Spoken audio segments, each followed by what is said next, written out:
Hello students,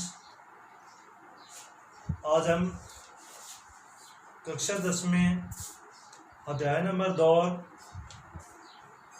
वास्तविक संख्याएं में 2.3 में कुछ क्वेश्चन आते हैं सिद्ध करने वाले, उनके बारे में आज विचार करेंगे। जैसे हमारे पास कुछ प्रश्न पूछ लिए जाते हैं, जैसे √2, √3, √5 एक अप्रिमेय संख्या है, तो इनको सिद्ध कैसे करते हैं। तो चलो बच्चों, आज हम इनको सिद्ध करना सीखेंगे। तो देखो क्वेश्चन क्या है हमारा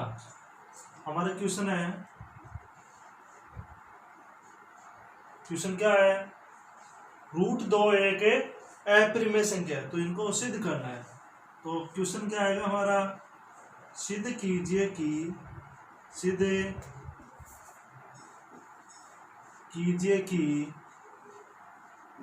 √2 एक अप्रिमेय संख्या क्या है,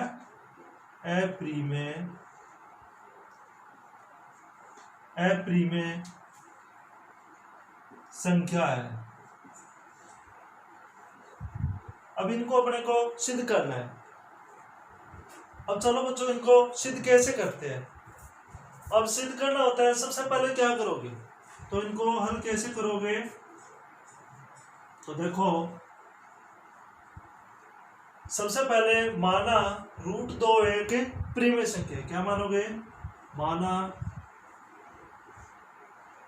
√2 एक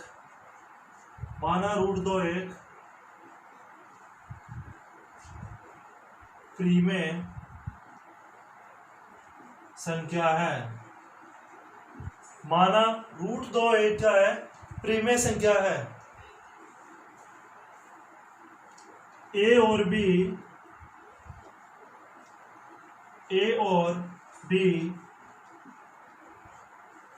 दो पूर्णांक है। ए और बी क्या है, दो पूर्णांक है। इसे हम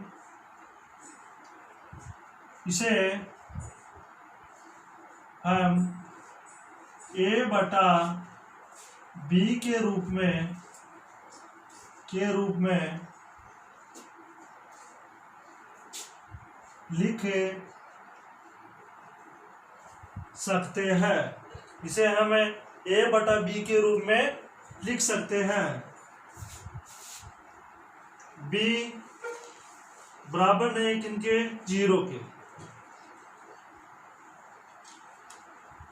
सबसे पहले क्या करोगे, माना √2 एक प्रिमेय संख्या है, a और b दो पूर्णांक है। इसे हम a बटा b के रूप में लिख सकते हैं। फिर देखो, √2 बराबर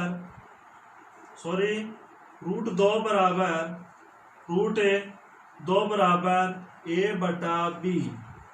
अब दोनों तरफ क्या कर दो, इनका दोनों तरफ वर्ग करने पर इनका क्या करोगे, दोनों तरफ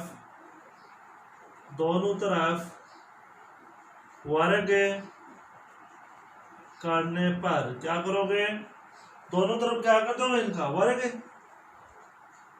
तो √2 की स्क्वायर बराबर a बटा b की स्क्वायर। √2 की स्क्वायर क्या होती है, √2 को √2 से गुणा करोगे तो रूट का चिन्ह है वो हट जाएगा, हमारे पास क्या बचेगी, यह संख्या बचेगी। तो क्या आ जाएगा, 2 बराबर a की स्क्वायर बटा क्या आ जाएगा, b की स्क्वायर। क्या आ जाएगा, a की स्क्वायर बटा b की स्क्वायर। अब इनका क्या कर दोगे, वज्र गुणन करने पर।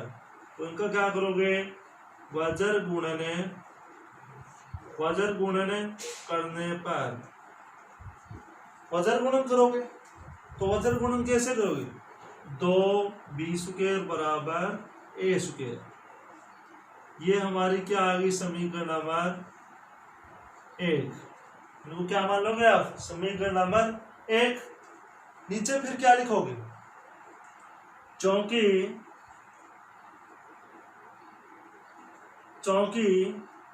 ए स्क्वायर 2 से विभाजित है, क्योंकि ए स्क्वायर 2 से विभाजित है, क्योंकि ए स्क्वायर 2 से विभाजित है, इसलिए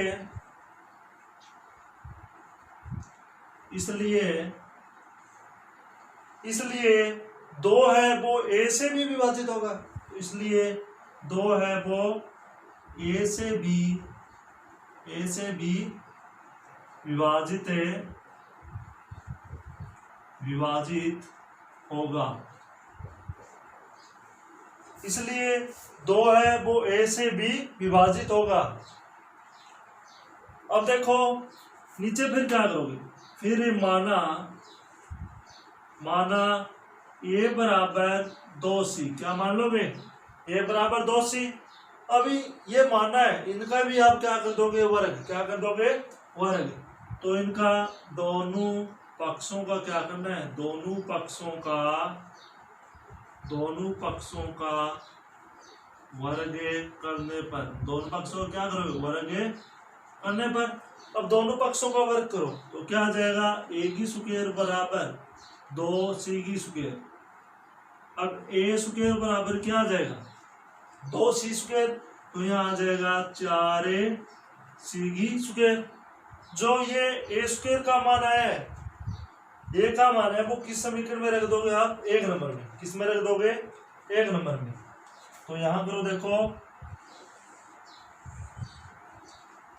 कॉपी में आपको ऐसे कंटिन्यू लगातार नीचे करना है, ऐसे लाइन खींच के वो कॉपी में ऐसे नहीं करना है। तो देखो ए स्क्वायर बराबर 4c स्क्वायर, ए का मान यहां लिखोगे, ए का मान समीकरण 1 में रखने पर, ए का मान है किस में रखोगे, समीकरण 1 में रखोगे। अब ए का मान क्या है हमारे पास, 4c की स्क्वायर है, और समीकरण नंबर 1 ये है, तो यहां करोगे 2b स्क्वायर बराबर 4c स्क्वायर। अब इनका पक्षांतर करो, जो गुणा में वो किस में चले जाए, भाग में। अब 2 इसके गुणा में, तो इधर जाए किस में हो जाएगा, भाग में, तो हो जाएगा b स्क्वायर बराबर 4c स्क्वायर बटा 2। अब इनको काटो, 2 एकम 2, 2 दूनी 4, तो b स्क्वायर बराबर क्या आ जाएगा, 2c स्क्वायर। 2 क्या आ जाएगा इधर, c स्क्वायर। ये हमारी क्या आ गई, समीकरण नंबर 2। ये क्या आ गई, समीकरण नंबर 2। अतः है, ध्यान लिख दोगे, क्योंकि b स्क्वायर है वो भी 2 से क्या होगा, विभाजित। b स्क्वायर 2 से विभाजित है, b स्क्वायर है वो 2 से क्या है, विभाजित है, इसलिए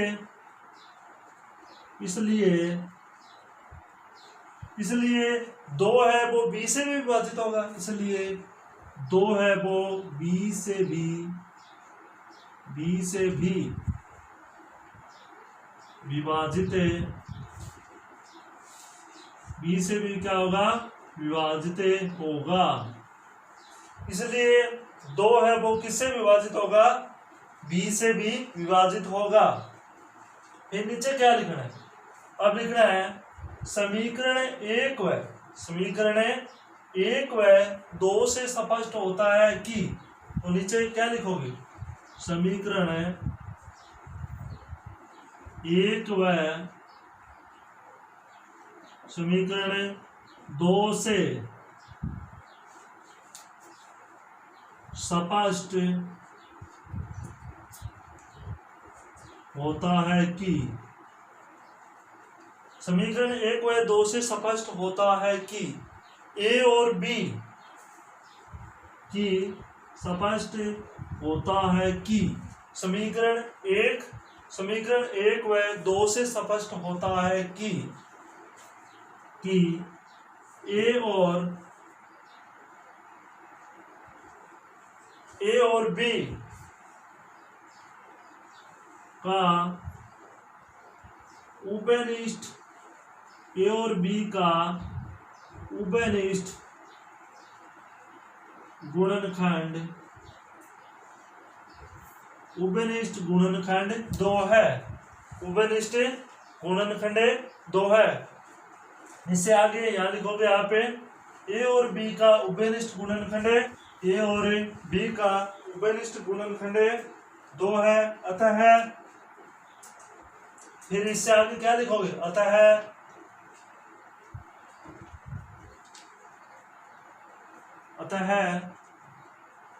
यह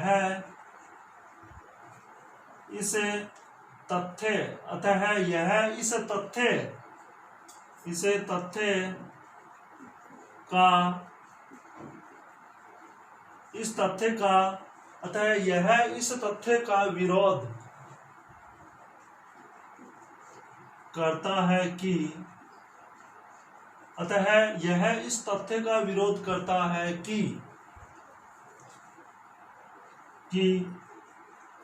ए और बी में इस तथ्य का विरोध करता है कि ए और बी में एक के अतिरिक्त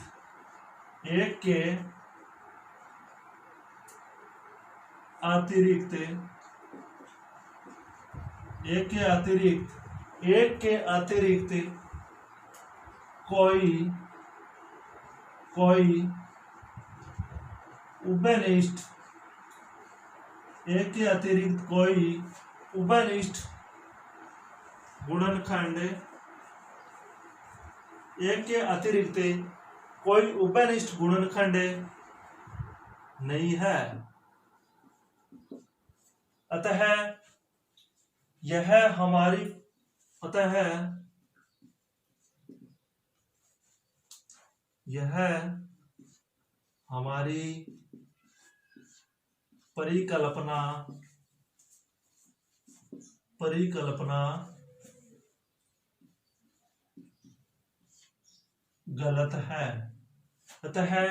हमारी परिकल्पना गलत है।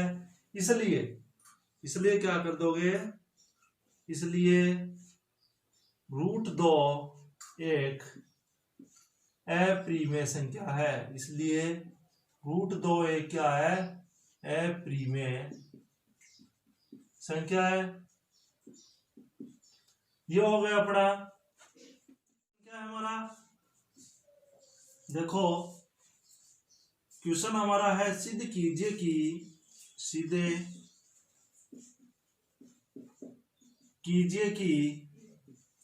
√5 एक अप्रिमेय संख्या है।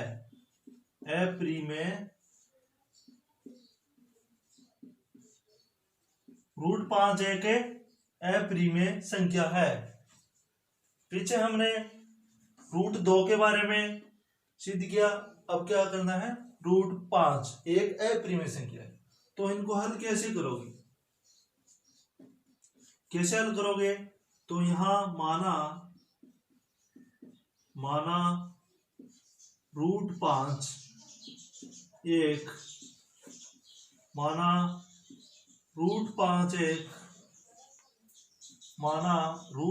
एक प्रिमेय संख्या है। √5 एक प्रिमेय संख्या है। ए और बी दो पूर्णांक है। इसे हम a बटा b के रूप में भी लिख सकते हैं। तो क्या लिखोगे, इसे हम a बटा b के रूप में लिख सकते हैं। a बटा b के रूप में लिख सकते हैं। v नॉट इक्वल 0, क्या आ जाएगा, b नॉट इक्वल 0। अब देखो इनके बाद में क्या करना है, फिर 5 इक्वल ए बटा बी, √5 बराबर ए बटा बी। अब इनका क्या कर दोगे, दोनों तरफ है, दोनों पक्षों का वर्ग करने पर, दोनों पक्षों का क्या करोगे, वर्ग। अब दोनों पक्षों का वर्ग करो, √5 की स्क्वायर ए बटा बी की स्क्वायर, √5 की स्क्वायर, और √5 की स्क्वायर, √5 को √5 से करोगे तो क्या आ जाएगा 5 बराबर ए स्क्वायर बटा बी स्क्वायर। तो इनका क्या कर दोगे, वज्र गुणने करने पर, वज्र गुणन करने पर, और वज्र गुणन करो तो क्या आ जाएगा 5 बी स्क्वायर बराबर ए स्क्वायर। तो इनको क्या दे दोगे, समीकरण नंबर 1 नाम, समीकरण नंबर क्या नाम दे दोगे, 1। अब नीचे क्या लिखना है, चूंकि नीचे क्या लिखोगे, चूंकि ए स्क्वायर है वो 5 से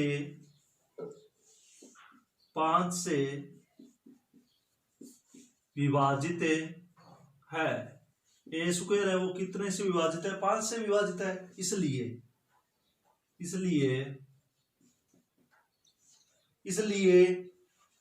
5 है वो ए से भी विभाजित होगा, ए से भी विभाजित होगा, इसलिए 5 है वो ए से भी क्या होगा, विभाजित होगा। अब नीचे माना ए बराबर 5c, क्या मानोगे, माना ए बराबर 5c। अब ये माना है, इनका क्या करना है, दोनों पक्षों का वर्ग कर दो, क्या कर दोगे, वर्ग। तो इधर करोगे दोनों पक्षों का वर्ग करने पर, अब दोनों पक्षों को क्या कर दोगे, वर्ग।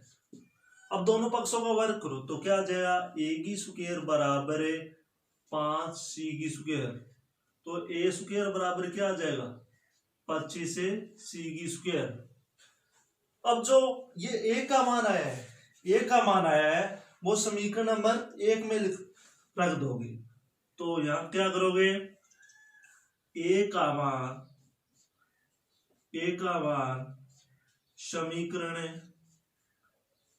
1 में रखने पर, ए का मान है समीकरण 1 में रखोगे, ये ए का मान है वो समीकरण नंबर 1 में लिखो। तो कैसे करोगे समीकरण 1 में, देखो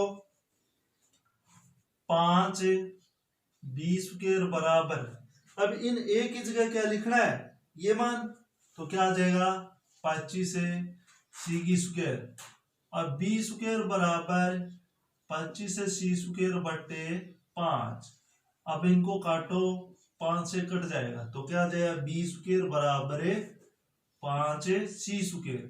ये क्या आ गई हमारी समीकरण नंबर 2 आ गई, समीकरण नंबर क्या आ गई 2। अब इनको क्या लिखो, चूंकि बी स्क्वायर है, चूंकि बी स्क्वायर 5 से विभाजित है, बी स्क्वायर क्या है 5 से विभाजित है, बी स्क्वायर क्या है 5 से विभाजित है, इसलिए 5 बी से भी क्या होगा विभाजित, बी से भी विभाजित, पी से भी क्या होगा विभाजित होगा, बी से भी क्या होगा विभाजित होगा। अब इतनी बातें लिखने के बाद में अपन को लास्ट में क्या लिखना है, तो देखो अब लास्ट में हमारे पास जो आई है समीकरण, क्या आई है समीकरण, तो इनको लिखना है। तो लास्ट में क्या बातें लिखने हैं, देखो लास्ट में लिखना है समीकरण 1 व समीकरण 2 से स्पष्ट होता है कि ए और बी का उभयनिष्ठ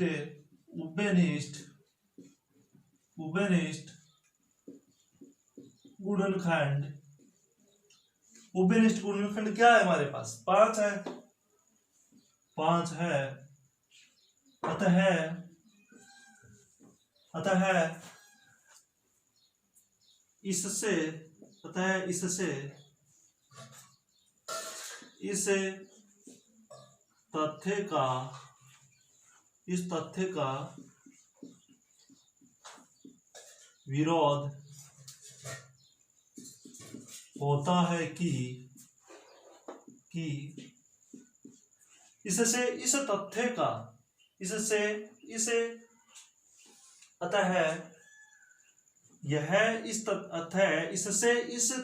का विरोध होता है कि ए और बी में एक के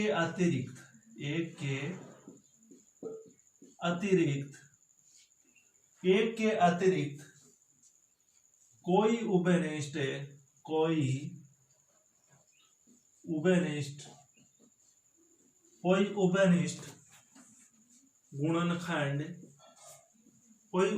गुणनखंड नहीं है। अतः हमारी परिकल्पना गलत है। हमारी परिकल्पना क्या है? गलत है। इसलिए क्या आ जाएगा? √5 एक अप्रिमेय संख्या है। √5 एक क्या है? अप्रिमेय संख्या है। तो इस प्रकार ये √5 वाली हमने सिद्ध होगी। ये लास्ट में बच्चों ये सभी में ये सेम बातें लिखनी है, चाहे √2 हो चाहे √5 हो। चेंज क्या करना है हमें? ये गुणनखंड एक चेंज करना है। इसी प्रकार समझो तो √3 की हो जाएगी। क्या हो जाएगा? √3 सिद्ध हो जाएगा। तो हमारी एनसीईआरटी बुक में √5, √2, √3 सिद्ध करना होते हैं। एक अप्रिमेय संख्या है। इसी प्रकार से आप √2 को तो बता दिया मैंने, √5 बता दिया, और √3 है वो घर बैठे बैठे आप इसी तरीके से आप निकाल सकते हो। आज के लिए बस इतना ही। Thank you.